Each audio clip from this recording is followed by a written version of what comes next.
Hello everyone, welcome to my YouTube channel. In this particular video, we'll solve one more section C problem in financing decisions. The capital structure of a progressive organization consists of an ordinary share capital of 10 lakh, shares of 100 per value.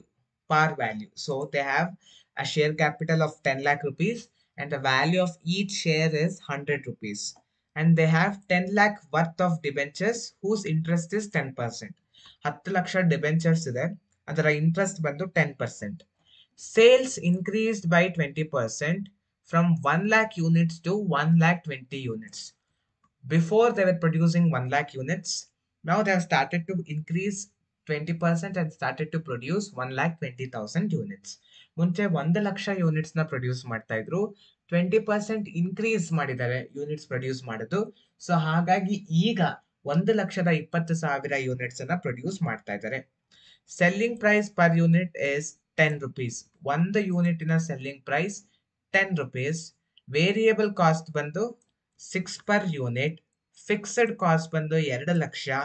The income tax rate is assumed to 50%. So income tax rate is 50%.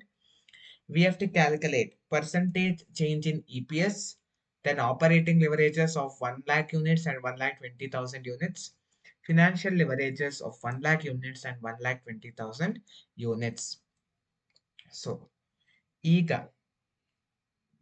ಎರಡು ರೀತಿ income statement prepare ಮಾಡಬೇಕಾಗುತ್ತೆ. 3 columns we need to have. First column particulars, second column 1 lakh units produce ಮಾಡಿದಾಗ, when we produce 1 lakh units, third column will be 1 lakh 20,000 units produce ಮಾಡಿದಾಗ ಏನ್ EBIT EPS ಬರುತ್ತೆ ಅನ್ನೋದನ್ನ ಇಲ್ಲಿ ಬರ್ಕೊಳ್ತೀವಿ. First will be sales. So first they are producing 1 lakh units. The selling price is how much? The selling price per unit is 10 rupees. ಇಲ್ಲಿ ಕೊಟ್ಟಿದ್ದಾರೆ selling price per unit is 10 rupees. So 1 lakh units into 10 per unit. 1 lakh unit into 10 per unit ಮಾಡಿದಾಗ we get a value of 10 lakh rupees. So 1 lakh units into 10 per unit will be 10 lakh rupees. Similarly, 1 lakh 20 units into 10 per unit will be 12 lakh rupees. So ಎರಡು ಬೇರೆ ಬೇರೆ ರೀತಿ income state, ಯಾಕಂದ್ರೆ units vary ಆಗುತ್ತೆ, ಹಾಗಾಗಿ ಎರಡು separate amount column ಅನ್ನ ಇಟ್ಕೊಂಡಿದ್ದೀವಿ. From that we have to deduct variable cost. ಇದರಿಂದ ನಾವು ವೇರಿಯಬಲ್ ಕಾಸ್ಟ್ ನ ಡಿಡಕ್ಟ್ ಮಾಡಬೇಕು. So first will be 1 lakh units into 6 per unit. ಯಾಕೆಂದ್ರೆ ಇಲ್ಲಿ ಕೊಟ್ಟಿದ್ದಾರೆ variable cost amounts to 6 per unit. Variable cost ಬಂದು 6 per unit. So 1 lakh into 6 per unit, 6 units is 6 per unit will be 6 lakh rupees. Similarly, 1 lakh 20 units into 6 per unit will be 7 lakh 20,000 units. ಇದು variable cost. ಈಗ sales ಮತ್ತೆ variable cost ನ minus ಮಾಡಿದಾಗ ನಮಗೆ contribution ಸಿಗುತ್ತೆ. 10 lakh minus 6 lakh will give us 4 lakh. 12 lakh minus 7 lakh 20,000 will give us 4 lakh 80,000. ಇದರಿಂದ ನಾವು fixed cost ನ ಸಬ್ಟ್ರಾಕ್ಟ್ ಮಾಡಬೇಕು. Fixed cost is 2 lakh rupees. It will be fixed. So 1 lakh units को fixed cost 2 lakh है. 1 lakh 20 units को ಕೂಡ fixed cost 2 lakh rupees. So from contribution, if we deduct the fixed cost, we will get EBIT or operating profit. Contribution ಬಂದು 4 lakh minus 2 lakh fixed cost will give us 2 lakh. 4 lakh 80,000 minus 2 lakh is equal to 2 lakh 80,000 rupees. In question, they have asked us to calculate EPS. So we need to further prepare the income statement. ಈಗ ಇದರಿಂದ ನಾವು interest ನ minus ಮಾಡಬೇಕು. So we have debentures. Debentures ಕೊಟ್ಟಿದ್ದಾರೆ. Debenture ಹೋಲ್ಡರ್ಸ್ಗೆ interest pay ಮಾಡಬೇಕಾಗುತ್ತೆ. The total value of debentures are 10 lakh rupees and interest on debentures is 10%. 10 lakh debentures holders ಇದ್ದಾರೆ. 10 lakh debentures ಹೋಲ್ಡರ್ಸ್ಗೆ 10% ನಾವು interest ಅನ್ನ ಕೊಡ್ತೀವಿ. ಸೊ 10% ಇಂಟ್ರೆಸ್ಟ್ ಅನ್ನ ಕೊಟ್ಟಾಗ 1 ಲಕ್ಷ ರೂಪಾಯಿ ಇಂಟ್ರೆಸ್ಟ್ ಬರುತ್ತೆ. So 10% on 10 lakh is equal to 1 lakh. So that 1 lakh has to be subtracted. So when we subtract 1 lakh, we will get an answer of 1 lakh and 1 lakh 80,000. 2 lakh minus 1 lakh is equal to 1 lakh. 2 lakh 80,000 minus 1 lakh is equal to 1 lakh 80,000.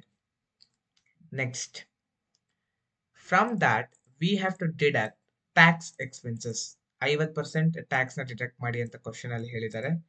ಹಾಗಾಗಿ ಇದರಿಂದ tax ನ deduct ಮಾಡಬೇಕಾಗುತ್ತೆ.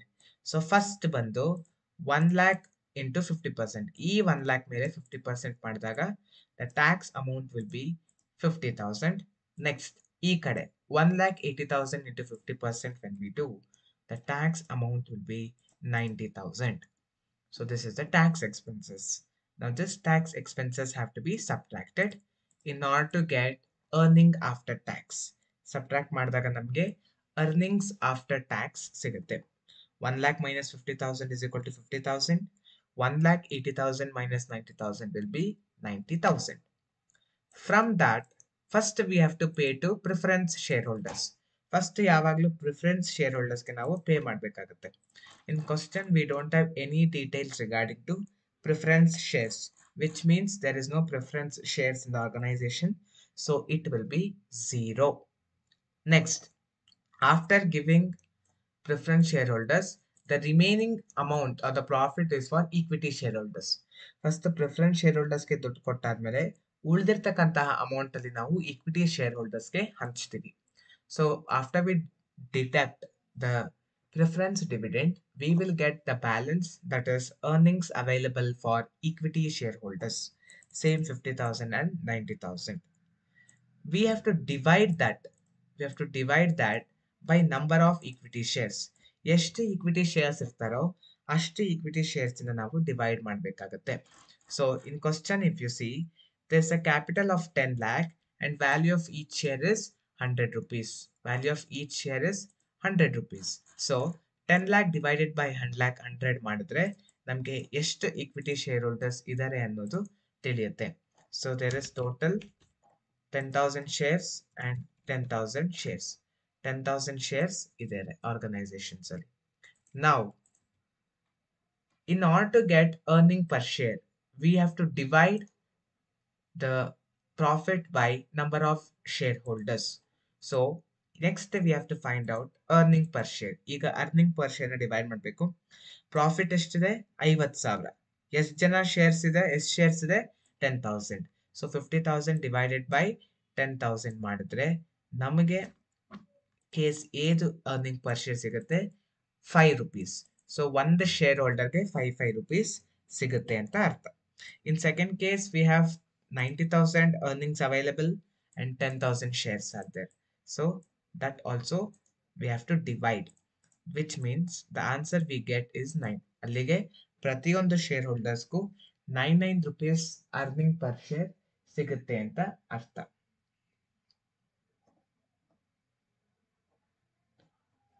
Next, we have to calculate operating leverage. So calculation of operating leverages.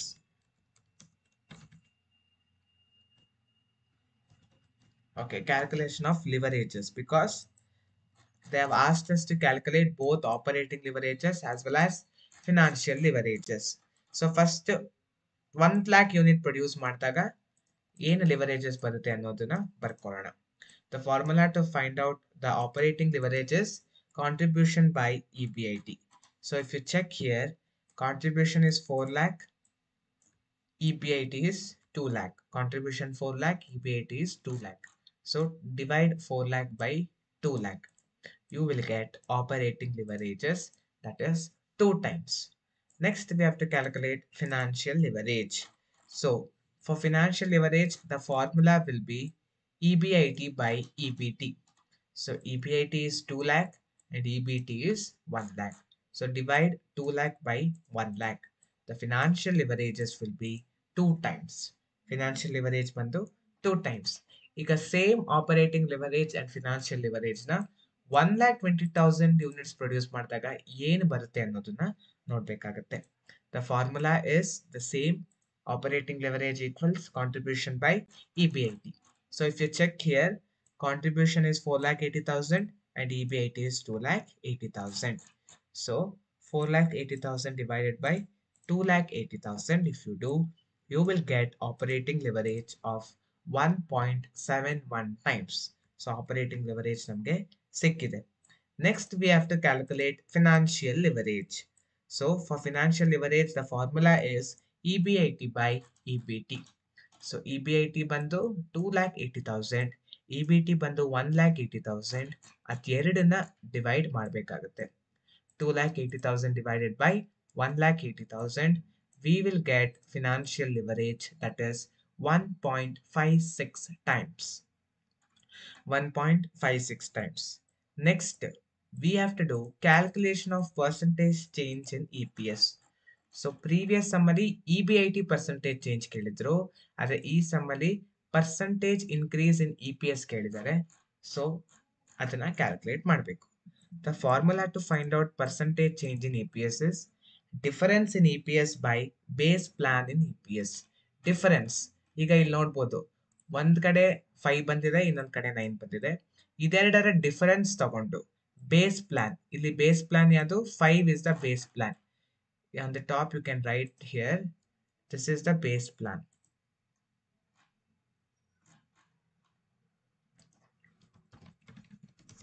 Base plan ಇದು, base plan EPS ಇದು. So difference calculate ಮಾಡೋಣ. 9 minus 5.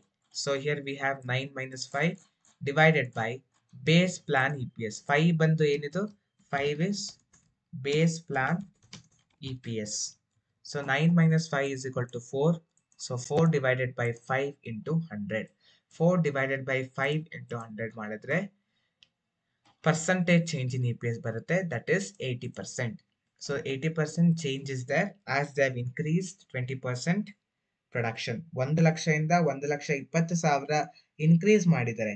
Increase ಮಾಡಿರೋ ಕಾರಣ ಅವ್ರಿಗೆ EPS ಅಲ್ಲೂ ಕೂಡ ಇನ್ಕ್ರೀಸ್ ಆಗಿದೆ. ಎಷ್ಟು EPS ಇನ್ಕ್ರೀಸ್ ಆಗಿದೆ? 80% EPS ಇನ್ಕ್ರೀಸ್ ಆಗಿದೆ. This is how we need to solve the problem. Hope you have understood how to solve the problem. In my next video, I'll come back with some more problems related to financing decision. Thank you for watching the video. I'll come back with the next video.